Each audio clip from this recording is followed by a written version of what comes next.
Joining us now, CNN chief data analyst Harry Enten. Harry, we're talking about tariffs here. You're just hearing that conversation.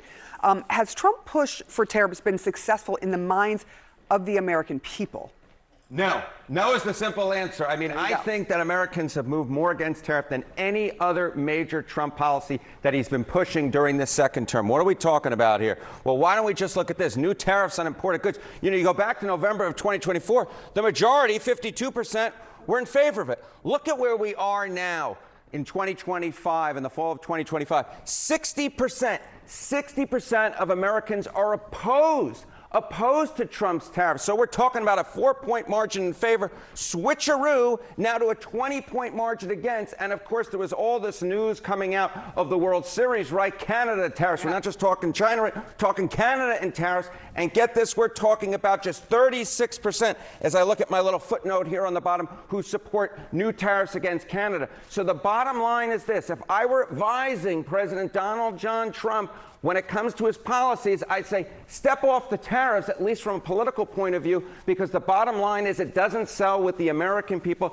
It's one of the largest shifts that we have seen during Trump's second term in office. Yeah, I mean, the difference here might be that the economy has not greatly improved, and they're sort of seeing that this isn't going hand in hand. All right, what about how Americans feel towards our Canadian neighbors? Longtime friends, they're always considered to be the nicest people.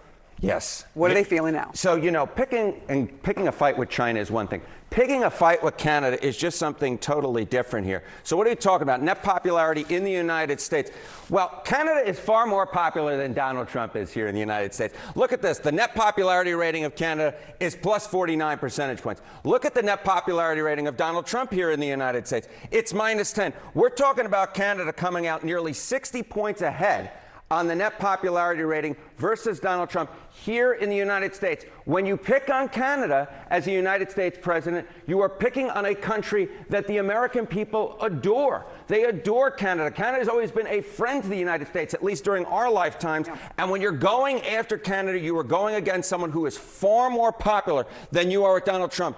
Pretty much every single time among most Americans will choose Canada over Donald Trump, yet Trump has decided to pick yet another fight with somebody or some entity or some country that is more popular than he is. Any president would love to see that number under their name. The last president that had this type of number was George W. Bush back in the early 2000s. No president has come anywhere close to how popular Canada is right now, and Donald Trump certainly is a long away. He cannot see Canada from his house when it comes to his net popularity. All right, rating. let's reverse this. How do Canadians feel about the United States? They think that Donald Trump's a big hoser. That's what they think. They hate Donald Trump. They hate everything that he's doing. Canadians who say America is an enemy or potential threat, look, in 2023, it was 7%. Look how high it's gone now. We're talking about 48%. We're talking about a nearly 48-point jump. And the Trump administration, my dear friends, has a net popularity rating in Canada of minus, get this, 58 points. So Americans love Canada, but Canadians no longer love the United States of America. Sarah? Oh, Canada. Oh, you went over there. Look at that. Oh, Canada. I ran away from you because I don't want the Canadians mad with me. Thank you so much, Harry Enten. Bye. All right, joining us now, Pennsylvania Congressman Brendan Boyle, ranking member on the Budget Committee and on the Ways and Means Committee. Thank you so much for being here.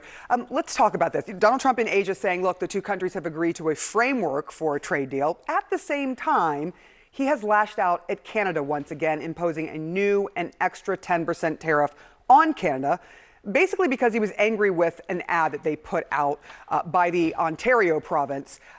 You're a ranking member on the Budget Committee and the Ways and Means Committee. I mean, what do you make of these two moves by the president?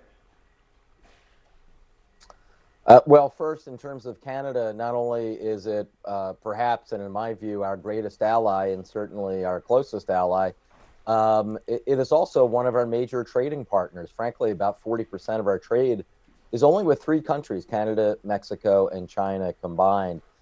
So Donald Trump is doing real damage, not to Canada alone, but to the American people. The reality is the Trump tariff taxes are deeply unpopular because they make life harder and more expensive for everyone. Now, in terms of China, his announcement, if that's what you want to call it, that we perhaps have the framework of a deal, Well, it doesn't really excite me very much. I'm not going to give an arsonist credit for possibly putting out the fire that he started in the first place.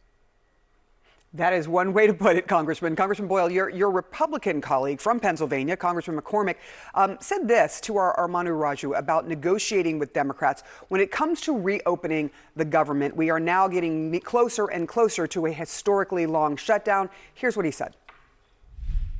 You can't negotiate with a terrorist. So what's happening right now is that the Democrats are trying to ask for something extremely unreasonable. You can have any negotiation discussion you want about extending health care benefits, but you can't start with you're going to shut down the government to get that. So now, he was given a chance to walk back calling Democrats terrorists in that interview. He didn't, but after the interview, he said that he meant the Democrats were hostage takers.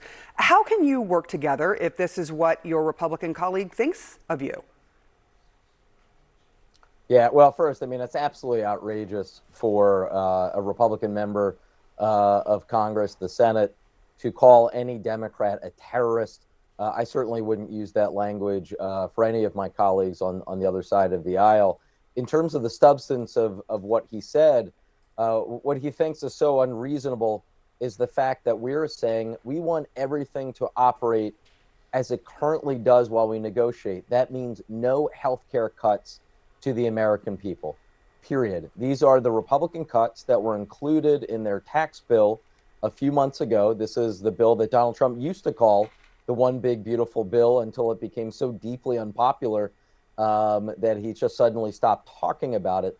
The reason why it's so deeply unpopular is that it includes taking away health care, according to CBO, from more than 15 million Americans and making premiums more expensive for millions and millions more, mostly to pay for tax cuts that go to very wealthy people in the top 1%. So that's what I'm fighting for. I don't think it's so unreasonable at all. And I am encouraged by the fact that most polls show that the American people, by a small majority, actually agree with the Democratic position over the Republican one. The Pentagon says it will use $130,000 donated by an anonymous donor and friend of Donald Trump to pay some members of the military during the shutdown. Are you okay with this? You know, on the one hand, I think at first glance, you give credit to any private citizen who would say he doesn't want anyone in the military to go without a paycheck and that he's voluntarily kicking in some of his own millions. He obviously has a lot of millions to spare.